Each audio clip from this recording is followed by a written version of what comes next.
Alright, so could I have everyone back in their seats, please? We're going to have a couple speeches before our dessert. And first of all, we're going to welcome the groom up for his speech thereof.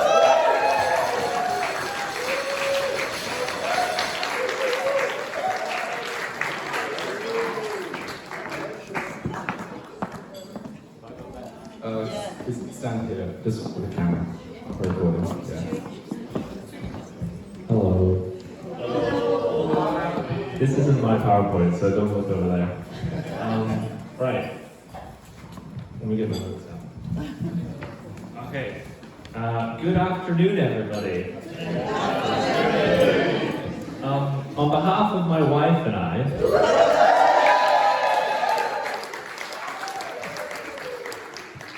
I would like to thank you all for coming. Lots of you have traveled a long way, and we really appreciate all the effort that's gone into getting up here. Just before we go on to the rest of the speech, I'd like to recognize all those who can't be with us today. In particular, I'd like to remember Mike, Cara's grandpa, who passed away last year. From the moment I met him, Mike made me feel like a part of the family. In fact, he'd already made one of his famous photo collages of me and Cara with the rest of the family just a few months into our relationship. And I feel so privileged to have known him, even for such a short time. I would also like to recognize everyone who can't be here because of all the restrictions. We know that you'd all have loved to be here to celebrate, and thank you for all the messages and gifts that we've received. That's for the camera, and they can watch it later. So I'd like to propose a toast to everyone who couldn't be here today, but who are all celebrating with us in spirit. I don't know how many do this. To those people who can't be here. Absent friends. To friends. Absent friends. Thank you. Okay, let's do it again because I'm just bad. To absent friends. Sorry, Daddy won. Right. Okay. I'd like to say thank you to Cara's parents, Guy and Jennifer, for welcoming me in open arms to your family. Thank you for all the times. Wait. Oh, I said the same thing again. Oh, thank you for all the times you welcomed me into your home over the last 2 years, and for all the good times playing music together. I'd especially like to thank Guy for not grumbling too much at me when I accidentally played a D chord instead of the proper B minor 7 over F sharp. That would have given it a nice bass line. But yes, thank you for the excellent way in which you raised such a wonderful young woman, and thank you for letting me marry her.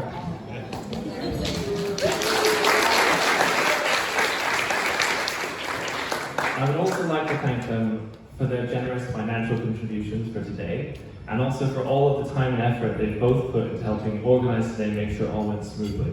Jennifer has been the best wedding planner we could have ever asked for, and we'd never figured it out without her. And Guy also helped us by entertaining us on the piano.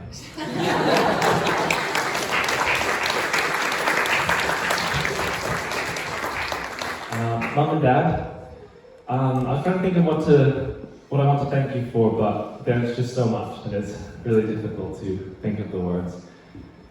Thank you for raising me in the way that you did, for always pointing me toward God, and for your constant prayers throughout my life. Thank you for following where God led and taking me all over the world, giving me so many experiences that I would not be the same without. And thank you for being shining examples of what it is to be married, of how to support each other and how to follow where God leads through all of the twists and turns of life. I can only hope that Cara and I will be able to emulate what you have already achieved.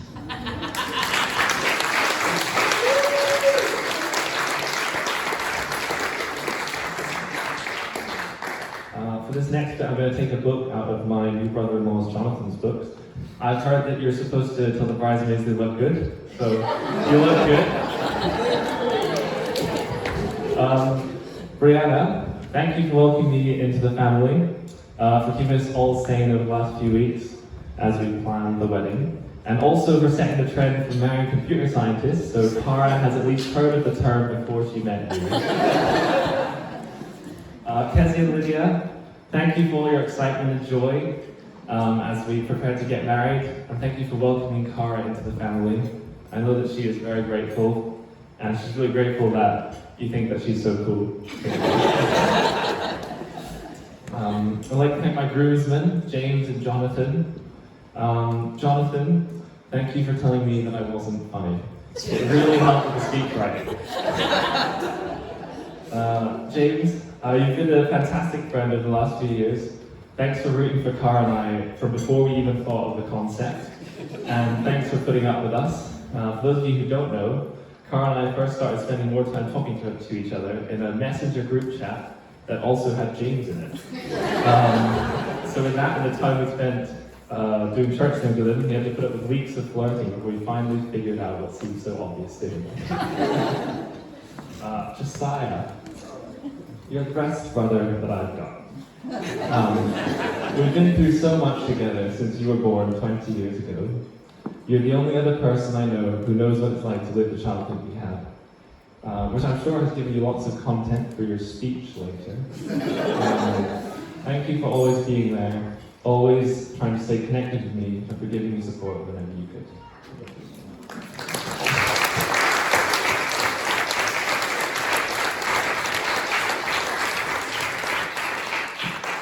Someone told me that it's actually Auntie Pauline's birthday today, so if we could get a happy birthday.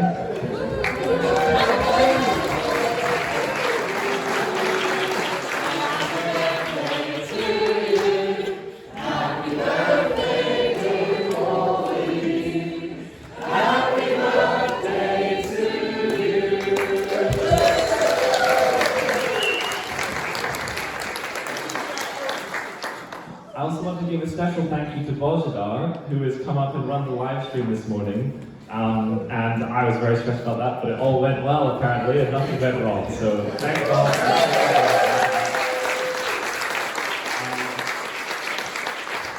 Now I'm going to hand over to my lovely wife for a quick interlude from my voice.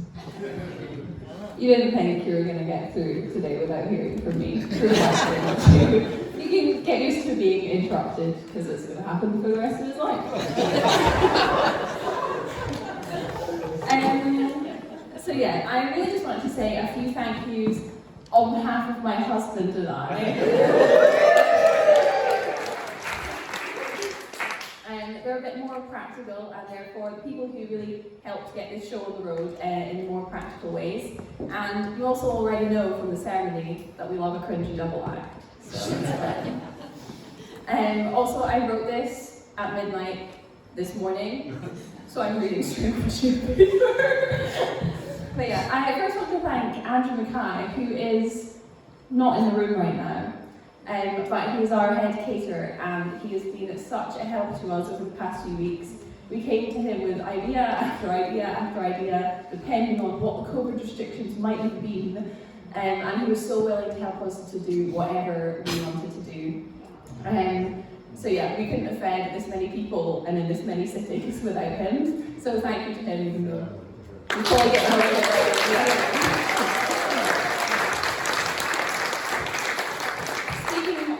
food, I wanted to thank our cake makers.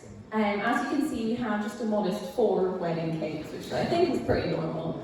They're the results of a mixture of classic family allergies from mum and Benji inability to decide. My granny and Sue, who aren't here just now, made 2 of them, so I'll say their thank you for the evening. That just leaves Belinda, who made the other 2 cakes. And I've got to save one of those thank yous for later. So thank you for the red velvet one, because we got into that one just today. Thank you, Belinda. She's also been such a good help doing the teas and coffees. You all will have seen her, I don't know, using her teacher voice, I hope, getting everyone to their tables. So thank you, Belinda. She's my apprentice. Yes, her mum's apprentice. Thank you, Belinda.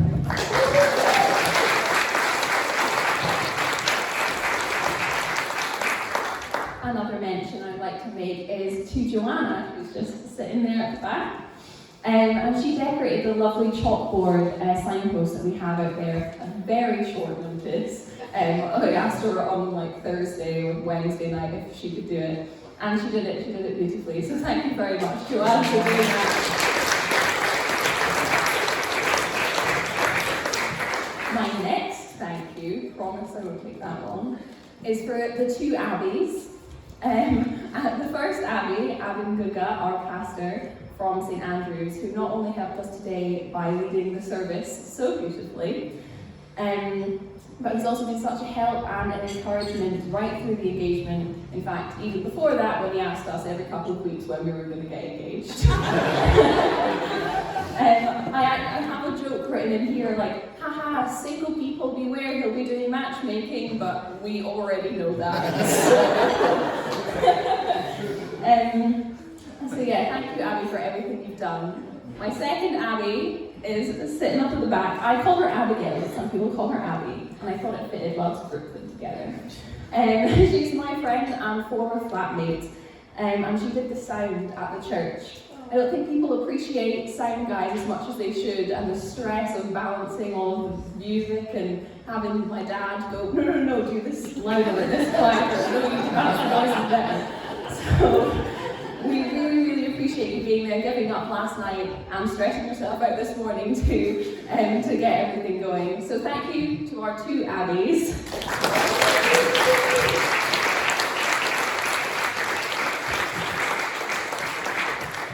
On sheet 2. This is my penultimate thank you though. Well, kind of. It's for the person who Ben has already mentioned, but this wedding would not have happened without. Without them, I would have given up a long while back. And we wouldn't have got to celebrate with you all today. And it's, of course, my mum. Mum has been the driving force behind this operation since day one. She's a primary school teacher, cum wedding planner extraordinaire, and I don't know how she does it. From reading the COVID guidance documents so many times, she could probably recite them all to you after this. And to sending emails until 2 o'clock in the morning to make sure everything is going to go to plan.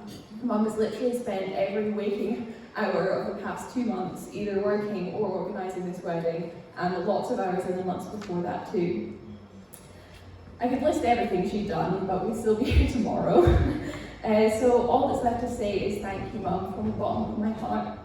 I couldn't have done this without you, and I can't express how much I am to have a mum like you.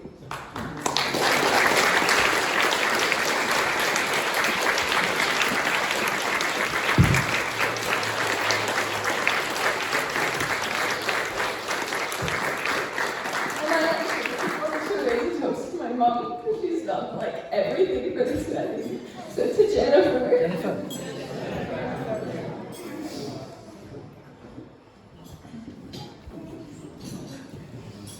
I actually have a scheduled break in here because you know I was going to cry. So just get to the next paragraph. So just before I finish, it's a shame I can't thank everyone in a speech, and there are so many other people, some who I'll thank this evening, but also loads of people who I won't mention who have done so much to help today happen. So everyone who's done something, even just something little, to help today work, thank you.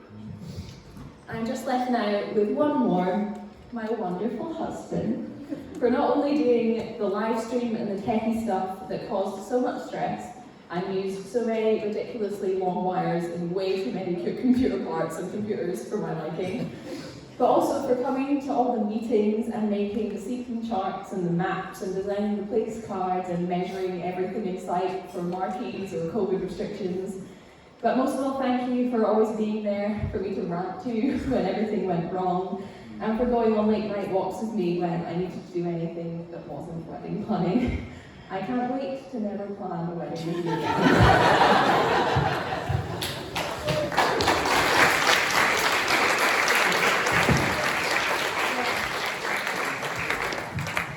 Thank you. Alright. So I've got 2 people left to thank, but one of them is a dog. So I can't forget to thank Mila, the Gordon family dog, for welcoming me with open paws into their home and joyfully accepting me as part of their family, despite the fact that I happily eat the things like fish and chicken skin that used to be hers. And finally, I would like to thank Cara for becoming my wife. Today feels like it's been a long time coming, but it is finally here. It's crazy to think that we met just over 2.5 years ago, and in that time you've gone from the cool girl who plays the piano to the person who knows me best and who I am overjoyed to be spending the rest of my life with.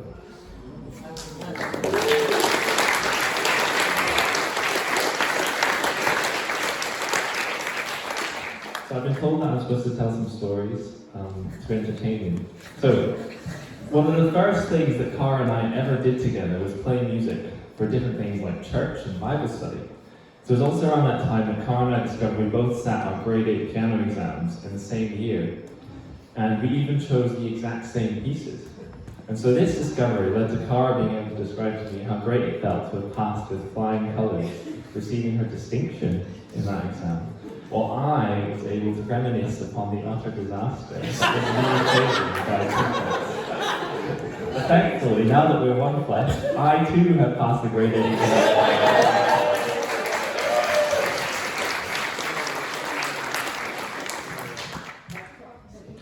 Yes, I'm also supposed to share the proposal story.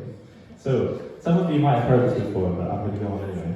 So, it was actually just last summer, and there were two things that I knew Cara wanted when it came to the proposal. So first of all, she wanted it to be just us, nice and romantic and alone. And second, she wanted it ASAP. So naturally, I'd ordered the ring, and I wanted to propose as soon as possible. But immediately there was a problem. I ordered the ring at the beginning of the summer, but it arrived in St Andrews, and I had just left to go to Thursday. So we ended up having to enjoy the long summer, where there was lots of romantic walks and sunsets and drives, all of those opportunities lost, and they didn't count with a proposal. So it was only 2 months later when Cara had been hounding me. 2 months. And then finally the ring, Cara and I would all be in the same place. I was going to pick her up from the airport with the ring. Oh, I had the ring hidden inside a very discreet, bright green boot bag. And I suggested we go for a nice walk by a lake on the way home. Cara agreed, thankfully. And so we stopped at Chew Valley Lake near Bristol. We got out of the car, wandered over to some trees. I brought the green boot bag. I'd also put chocolate in it so that I could give her the chocolate in the bag, so that would explain why I had the bag with me. And it worked. Then there were too many people by the trees, so then I convinced Cara to climb over a fence. It said anglers only on it, but I convinced her that we were close enough to anglers to get over. So mostly I got her over by just going, and then she followed me eventually. So then we walked by a lovely path by the lake, and she told me how unromantic it was to illegally climb a fence. And then finally, we arrived at a spot where the lake opened out into a glistening vista, where there were swans swimming with elegance, and where I successfully fumbled the ring out of the green boot bag and asked Cara if she would marry me. And she said yes. Or she nodded or something. We can't really remember. So Cara, thank you for saying yes to me on that Sunday afternoon. Cannot wait to spend the rest of my life with you. So let's give a toast to Cara, my wife, because we all know how much she loves her toast. To Cara! That's the end of my speech.